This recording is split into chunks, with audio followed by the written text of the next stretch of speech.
Michael, here we are. We're in the Martin Parr Foundation in Bristol, in amongst the busyness here. But it's great to see you, and you're doing a presentation tonight. I wonder if perhaps we might start with talking about Cuba, because Cuba is one of those places that a lot of photographers either aspire to get to or become a bit obsessed with. How did you first go to Cuba? What first took you there? So it was late 2014. It was shortly after Obama announced these new relations with Cuba, and Cuba had always been, in my mind and minds of many Americans. I think, this land, the paradise land, and with this announcement, I thought that it would be interesting to go there and see the change and see if it would be immediate. And once that happened, I arranged to travel there, and fortunately had an assignment, so I ended up going down there to photograph the old city of Havana, to focus on the tourism industry and the workers, and to ask people how they thought it might change. But one of the things that happened when you got there was I think you found a fixer who took you into a whole different kind of seam of Havana life, which was obviously a kind of really fascinating, because most people who go there, even if they're there for a while on assignment, don't get beneath the surface. But you managed to do that. Just talk us through how that happened. Yeah, my first trip there, I was more involved with photography and everyday life on the streets and sort of the classic Cuba that we know of. And my second trip there, I through a Cuban friend, I met these Cuban DJs of electronic music, and they were going to a concert on the outskirts of Havana at a university. I began a rapport with these kids and photographed them, and the next day I brought them a handful of prints, and one of them in particular, Rene, who was sort of the leader of the crew, he really enjoyed the images, and he sort of brought me along, and he offered to kind of show me around and bring me to concerts and events and such. And then slowly I began to meet his friends, and because everyone respected him and his inner circle, and also his sort of extended crew, soon enough over time I began to meet more and more people and just began to photograph the entire scene. Because it's a cliche. A lot of photography is about access, but finding the right person who can introduce you to the right group of people means you get a kind of immersive project there that the average person just go to Cuba on an assignment or just off their own bat would never manage to do. So what did you what do you think you got out of that access really? What difference did that make, do you think? Yeah, well, of course, with the access, it's always an exchange in a way. It's like working with these fixers and translators. It's either money or it's they somehow see some sort of advantage to hanging out with you. And with Rene, it was that I was an American, and I had this access to the outside world, and he knew the kind of photographs I wanted to take, and he knew that I was more interested in the inner life and to kind of show the daily life of his reality.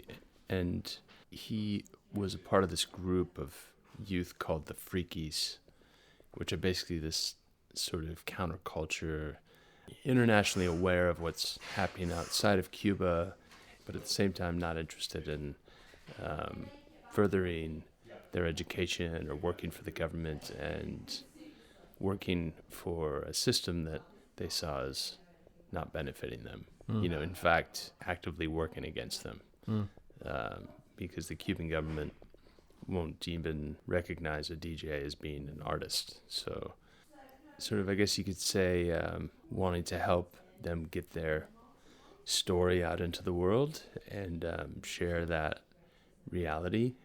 These were all parts of the reason why I think I had this access, and it was also a trust as well. Yeah. He had seen my other work and had seen who I'd worked for in the past, and I think he trusted me because over time I was in situations with these youth where they were using drugs, and there was nudity, and these are things in Cuba that you can't get away with. So but you became one of the group in a sense. Right. Yeah, exactly. Yeah, and still when I go back, I still feel part of the family. Yeah. Yeah, well, that's fantastic. I mean, but it strikes me one of the things, and we might talk more about later, is to your approach is, you really throw yourself into a place and a country and a group, and it's that immersive approach. Is that something that you deliberately try to do? I mean, because you get so much more out of it, you get a different quality of photography out of it, a different quality of connection. Yeah, for sure.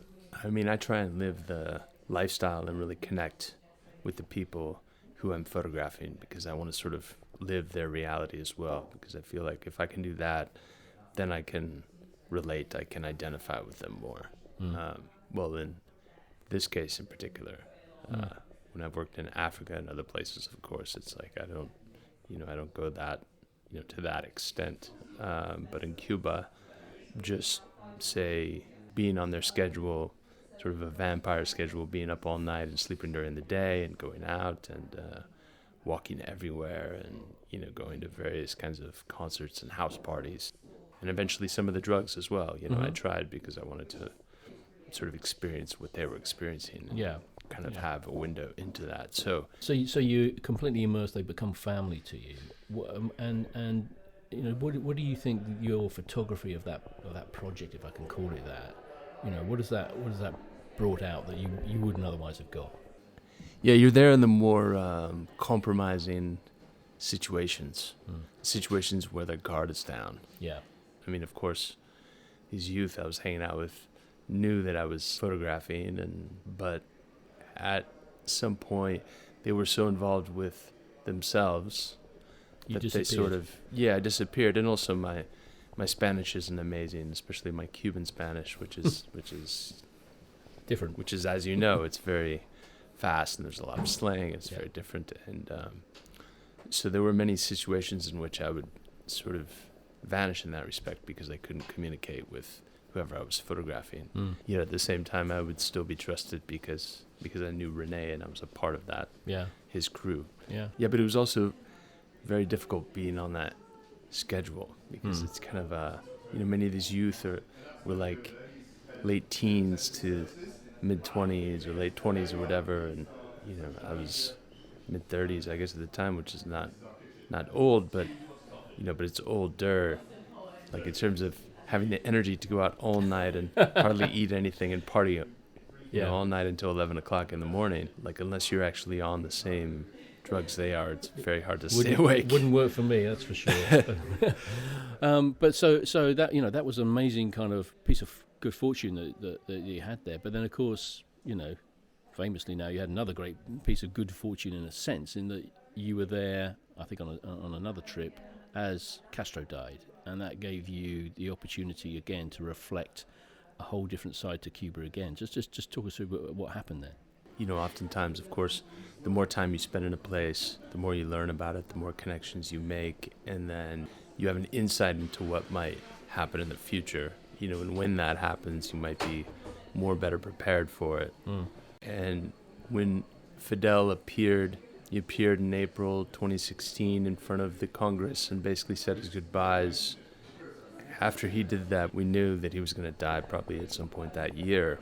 And so had an ear to the ground, and I was making trips, and I made a trip in the fall and was going to photograph the youth again, and my girlfriend came along, and so we could spend a few weeks going around the country, and I had a car, and so it happens I was in Trinidad when he passed. So I immediately drove into Havana and got a press pass, and finding a Cuban driver who could bring me around, who knew all the roads, all the small roads in Cuba, so I could even work on this project was all because I had spent the time before working in the place to make it happen. You build the relationships. I mean, again, actually having a Cuban driver, we were talking earlier, is essential in Cuba because there's no road signs, and unless you've got someone who knows where they're going, you get completely lost. So, but it's Google Maps is in terms of photojournalism, the role of those relationships with those fixers and local people is crucial to being able to get the story, isn't it? Absolutely crucial.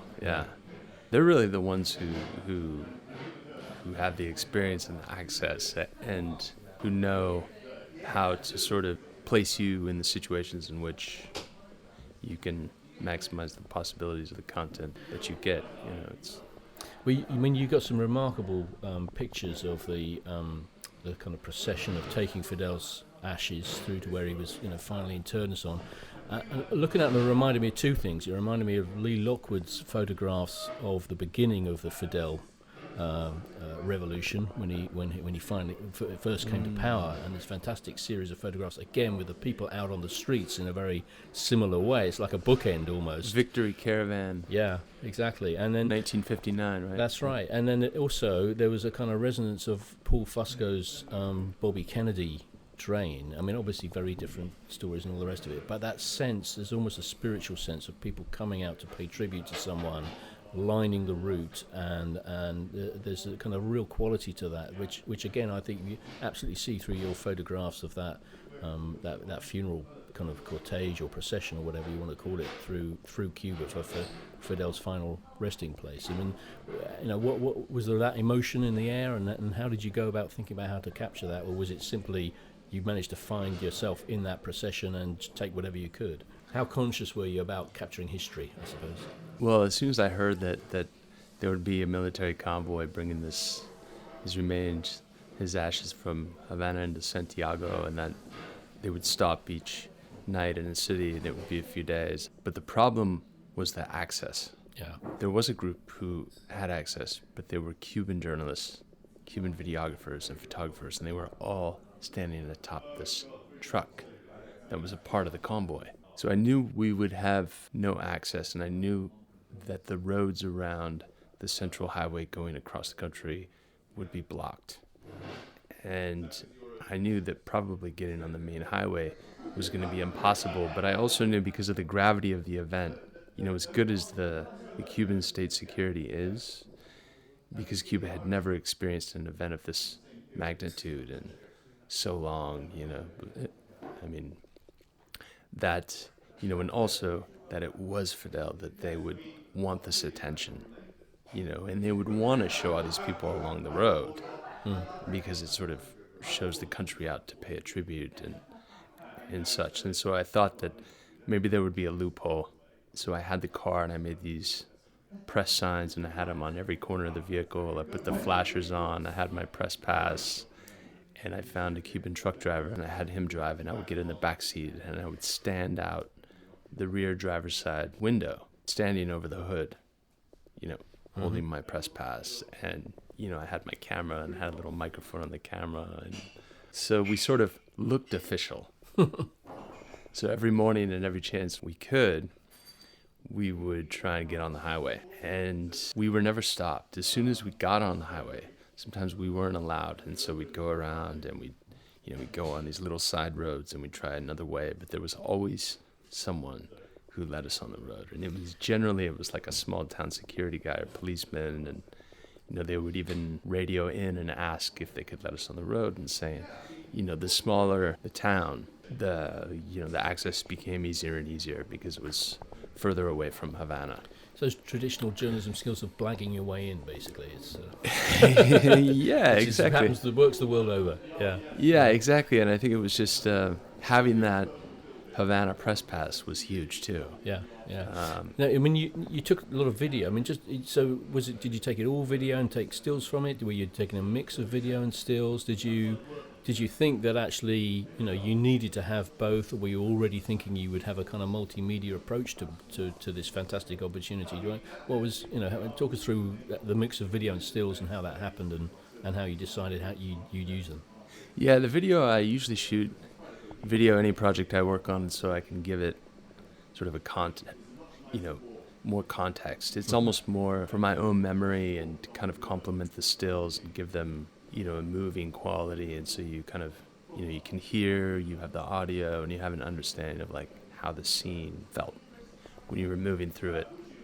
But for sure, I was more focused on the stills. And the problem I encountered on the road shooting the stills is that there were just so many options because it was this constant line of people. So the problem I had is not having a strong enough motor drive, and having enough memory in my camera, because I was shooting thousands of pictures from Havana to Santiago over 4 or 5 days, including the rallies. I shot 19,000 images. Wow. So at first, going along this road, I was just shooting everything because I was so blown away that, one, we even had the access. Yeah. Which amazed us. It was actually the first afternoon after the convoy was out of Havana, and it was on the road, and we were on these side roads, and we just went for it and tried with a local police officer. The driver of the car, the truck driver who I had hired, was so nervous because in Cuba everyone is really nervous about the state security, naturally. And on this road it was not only policemen, but it would be military and the state security, Secret Service guys who were standing along the road. So you're really sort of risking being on this road, and I told him, look, if anything happens, it's my fault. And so it was like at some point we were thinking, especially the times that we were in front of the convoy, because of course it was either that we would be in front or behind the convoy.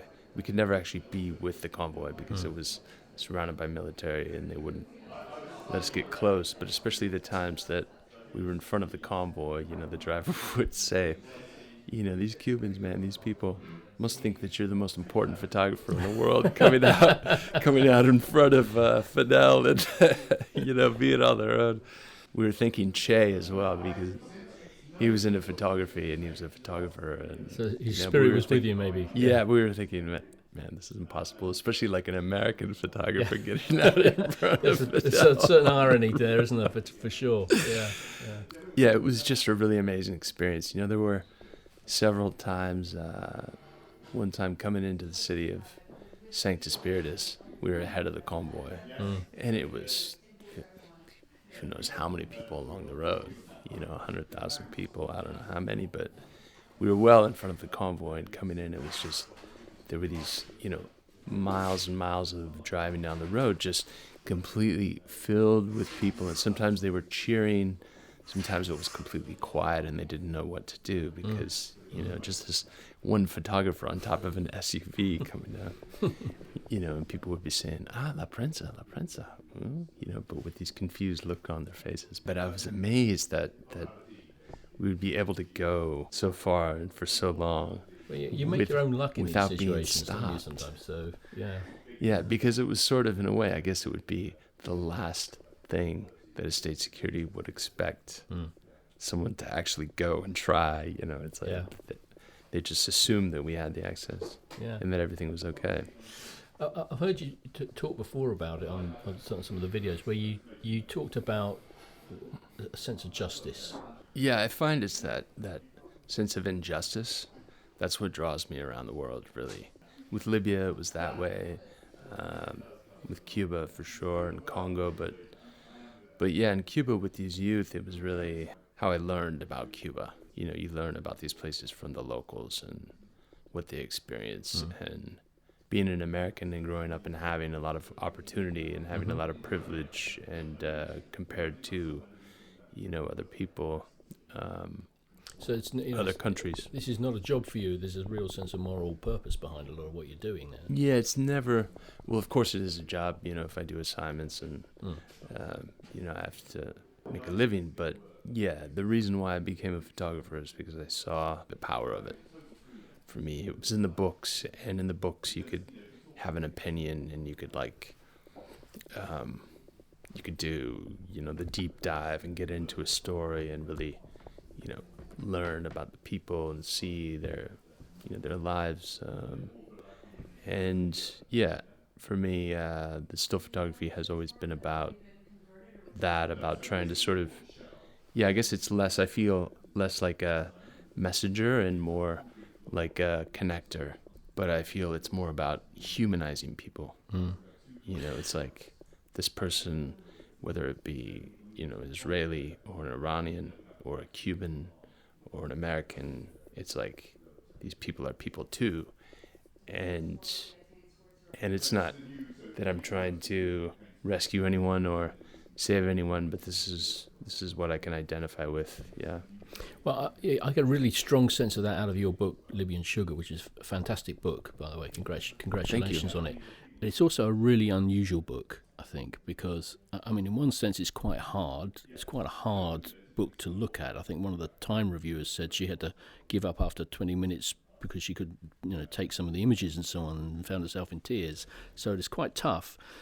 But you also use, a lot of the text messages from your family and emails, and, you're putting a lot of other context in there besides simply these very, very strong images as well. And that gives it an entirely different dimension. It's about, how your experience there affected your family, how that responsibility affected you out there and so on as well. So, I mean, that seems to be a very kind of deliberate choice to put that very personal context around a very graphic and difficult set of images. Yeah. When I began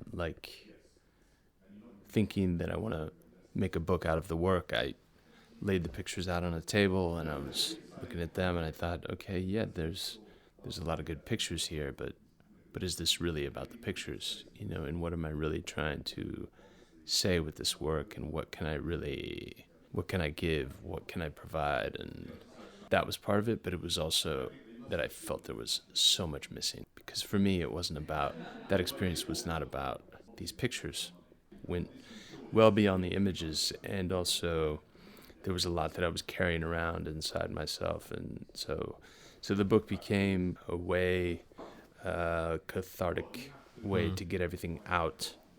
I didn't mean for it to be so personal at first, but after I began going through everything and seeing, the communication, remembering things and looking at my journals, I realized it's like, this has to be shared because this is what the experience was. That's why I opened with a piece of Kurt Vonnegut's Slaughterhouse-Five, where he talks about the children's crusade, in a war basically being a war fought by children, and there's no heroes, there's no John Waynes. It's basically just, and that's what I tried to do with the book, is not make myself into some kind of war hero photographer, but in fact, the opposite. This is how naive I was. This is how, I think that worked fantastically well, because a lot of war photography can appear voyeuristic, if it's just done kind of full on. Here is a graphic image, and somebody dives in and flies out again and so on. But all that context that you provided there makes it a book about your emotional journey for what was clearly a very extreme experience, and therefore it adds, again, a whole different set of dimensions to that, in a very different way. But you added an extra dimension to Cuba by assimilating yourself into that family of young people. That gave it a whole different depth. And I think your approach to that book, does something the same. It makes it a very different. It makes it about you and your experience and what changed you. And obviously, it was an experience that had a profound effect on you. Is war photography, is something, conflict photography, is that something you were drawn to? Are you done with it now, or can you see yourself going back to it? Yeah, I can see myself going back into it. I don't know if I would go back in the same way, because I don't like repeating myself, which is one of the reasons why I've avoided going back into it, but also I haven't had the same draw that I had at that time. I'm sort of, I have a lot of respect for the guys who go back, continually into the same, into conflict areas and into these wars, and they have their own reasons. My reasons were from my own curiosity. I hadn't been in those situations before, but also just from what I was seeing in the news, after going there and while I was there, seeing situations and taking photographs of things that I had never seen before. Because oftentimes in the news, at least in America, it's we hear about the war in Afghanistan, and we see explosions and people on patrol, or photographs of the tanks or something. But those aren't the real photographs of war. The real photographs of war are the pictures that you do not want to look at. Yeah. I mean, and I don't think we see enough of those. Yeah. Because if we did, then there would be less war. I think because the populations would as a whole do not appreciate that. And it's a big debate. I mean, in a former life, I was a television news editor, and the big debate was how much you can show. How graphic should you show the full reality of war in people's living rooms at tea time, or actually can you pull back from that, given children may be watching and there may be other factors that you have to take into account. And a lot of the people, of course, my friends and colleagues who are out there saying we're censoring what we're showing, but not by not showing the full horror of what's happening. But equally, as a TV executive, you have a responsibility towards the audience. It's different for photography because, of course, people choose to look at a book about Libya or a book about conflict or so on as well. But interesting, do you feel that overall in the West we censor the reality of those kinds of conflicts too much? I think everywhere it's heavily censored. Yeah. You know, and I know at the end of the day, a lot of times, like, you know, in the States and everywhere, it is censored because of government. You know, because the CIA comes in and they speak with, you know, the head of a news organization. And they say, you know, you can and cannot say this. I mean, it's all like they work together. And so one of the advantages that we have and opportunities we have as people who work independently is we can actually show, you know, the more personal side, and we can actually show a full story that we'd never see, you know, in the mass media, you know, or rarely. So, yeah, and I guess I felt shocked, and I felt I didn't know how to handle it. So the years after that, I sort of, you know, I never went to, like, see a counselor or anything, you know, coming back. And even though I was advised to, I never went to see anyone. I thought that I was okay. And the year after that, I began living in Congo, and then I was making, you know, a lot of Congo and Africa trips. So I'm working on another book now that's about the 6 years after Libya. That's mainly about trauma. Do you think you were suffering from PTSD? Yeah, I didn't know that I was. It was like slowly developing, and it hit like a number of years later. Yeah. But the book is about that. It's about just certain instances, you know, that happened, and so in that way, it's kind of Libya. I mean, of course, it is, you know, more personal. It's, you know, it's an inward look at an experience, but this other work that I'm working on is like, you know, for me, it's more dark in a way because it's kind of like the shadow experience. You know, it's what I couldn't see. It's cathartic, though. You think this new the second project is working out? Yeah. I mean, I've got close friends who've worked in war zones and conflict zones, and like you, lost close colleagues while they were there. I mean, you know, Tim Hetherington and Chris Hondras, where you were there, and so on. And even for people who are very driven to report war and conflict, the intensity of that experience changes their view of it. Is it worth it? How you do it, how they approach it. And actually, I think most of them would admit today that they suffer some form of PTSD where 10 years ago nobody spoke about it. Yeah. So I think attitudes to war reporting are changing as people begin to realize what the emotional impact on individuals are. And a lot of people go through a transformative experience, extreme experience, which actually suddenly shifts their attitude to how they approach it and you know, whether those risks are worth it. Yeah. As for me, I never really completely understood what I was doing until fairly recently. And just learning more about trauma and what it is and how it affects us is made me realize in the U.S., for example, so many Americans are experiencing trauma of various kinds. Yeah. So this summer I was working on a project about Native American reservations, and which of course, you know, many of the people who live there, many of the natives, indigenous, have, you know, experienced this intergenerational trauma going back hundreds of years. You know, it's been handed down. It's, you know, the grandfather abused his son, who abused his son, who, you know, it just keeps going, you know, and keeps being sort of retaught, like, you know, our people are here because of this, because of that, because, so it never stops. I think trauma is a conversation that needs to be had a lot more, and I think PTSD is something that is like highly stigmatized. And we need to talk about it a lot more openly. That needs to be talked about more, because it's not just, I mean, the stress is, you know, there's all different kinds of stress. Yeah. And there's nothing to be ashamed of, you know, and that's with the Libya book as well. That's I mean, I was what I realized after that experience is I wasn't afraid to share anything, Yeah. because of the experiences I had that were near death experiences, and I also realized like a strength Yeah. that I had within me where I wasn't afraid of showing everything, because why should I be afraid? I'm alive. Yeah.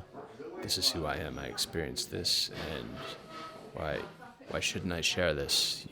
And fortunately, my family and my friends were open to that as well. Yeah.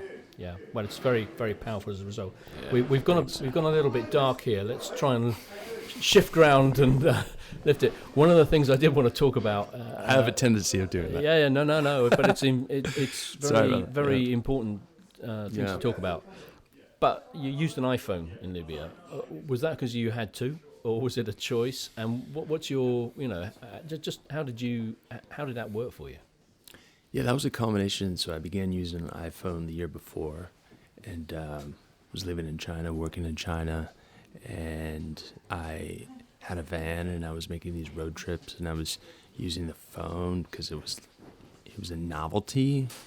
It was amazing for me that I could just have this little camera like in my pocket that was a phone that would take these images where everything was in focus, everything was sharp, it was very low quality, but it was instantaneous, but also the process at that time was much slower. The phones were slower, and I was using a special application of the phone that would only shoot one photo every 15 seconds, but it was more instantaneous than the regular phone camera, which had a little delay.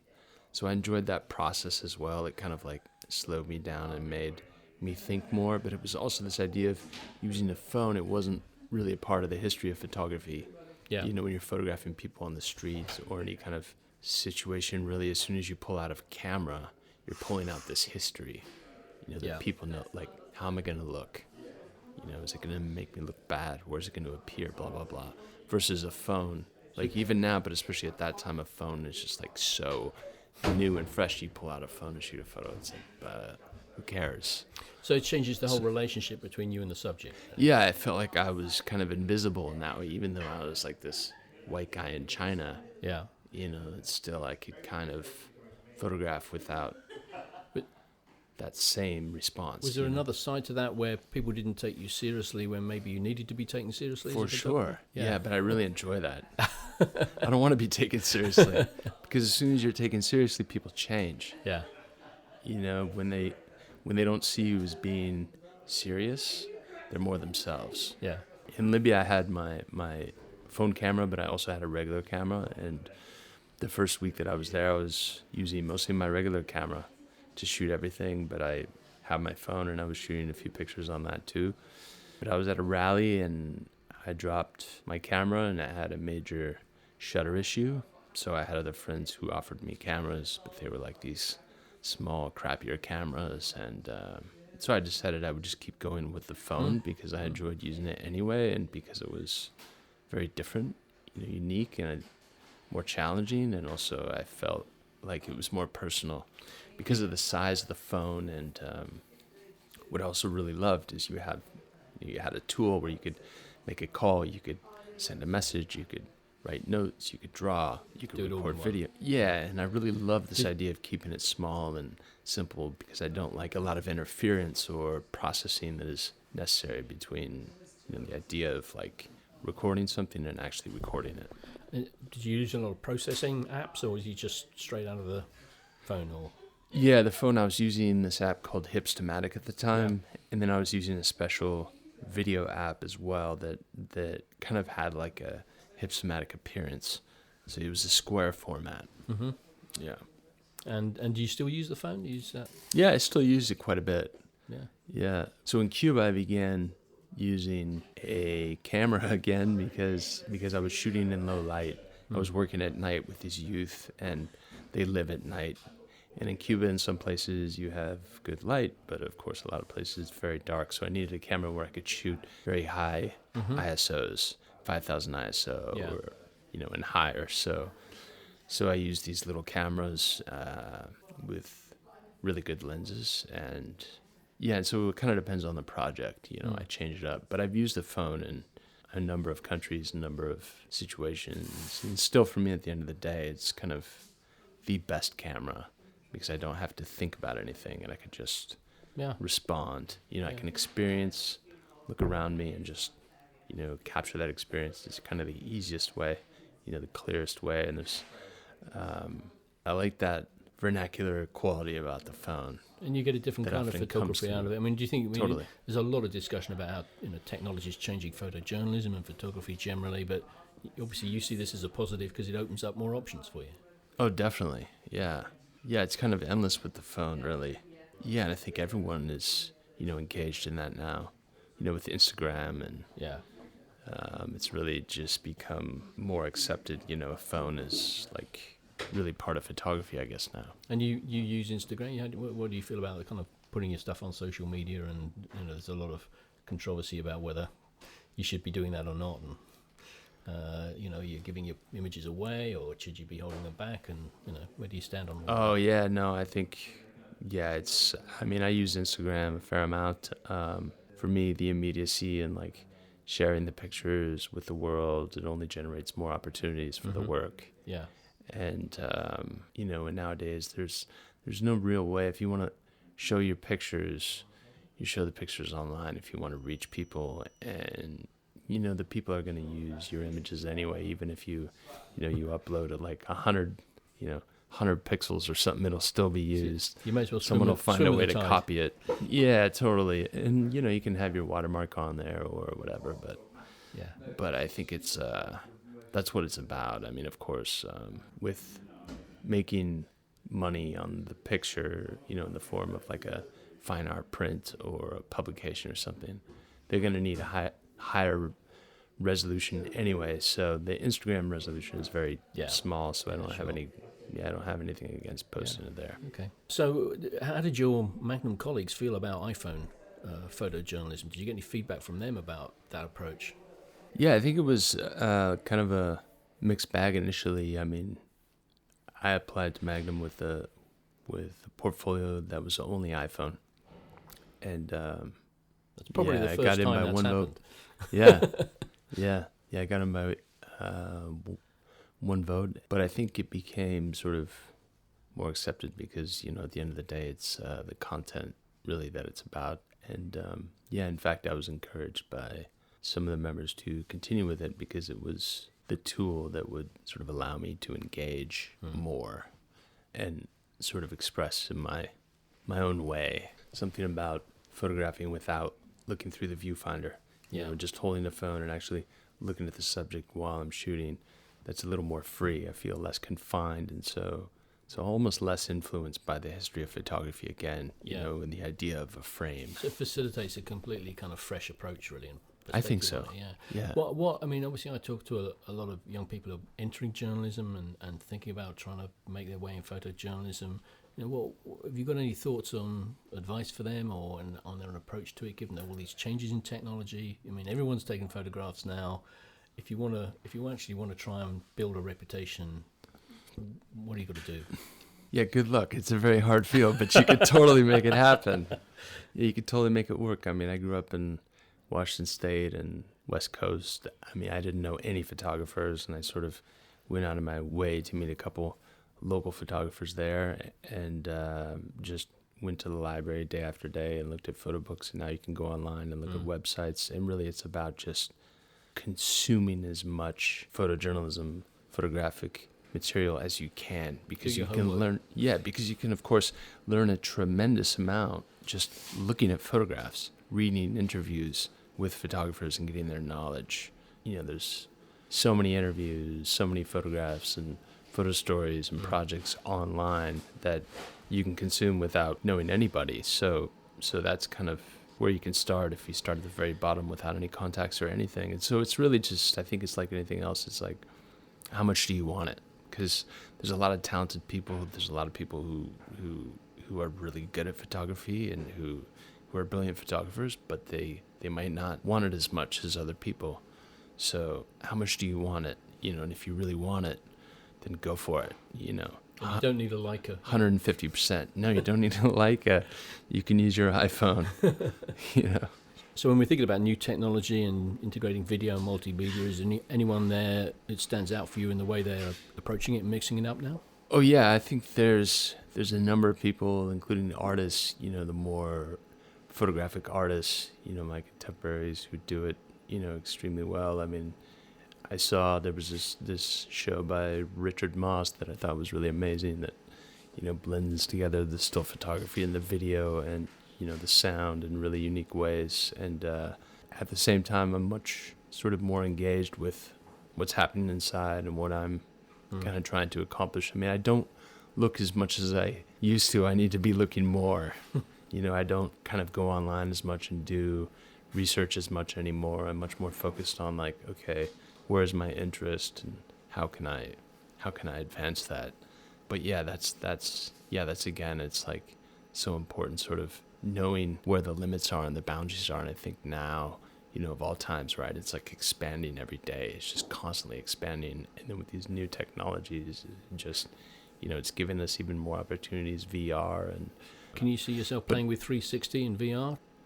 One of the keys is collaboration, because there's so many opportunities and technologies with the stills and the video and the audio and everything going on. But, you know, you can know everything, and it's a good idea to know everything, but you really need to have multiple people who specialize in things if you really want to do something great. That's a really interesting point, because the traditional stills photographer has worked alone, whereas in TV, of course, it's always been a team operation. And what we're saying is these things are starting to converge and mix together. And, you know, coming from the still photography background, where I do everything myself, you know, and kind of learning how to break out of that and see it as a collaboration. It's one of the challenges I'm constantly confronting that myself. Have you worked with a producer yet? Yes, I have, yeah.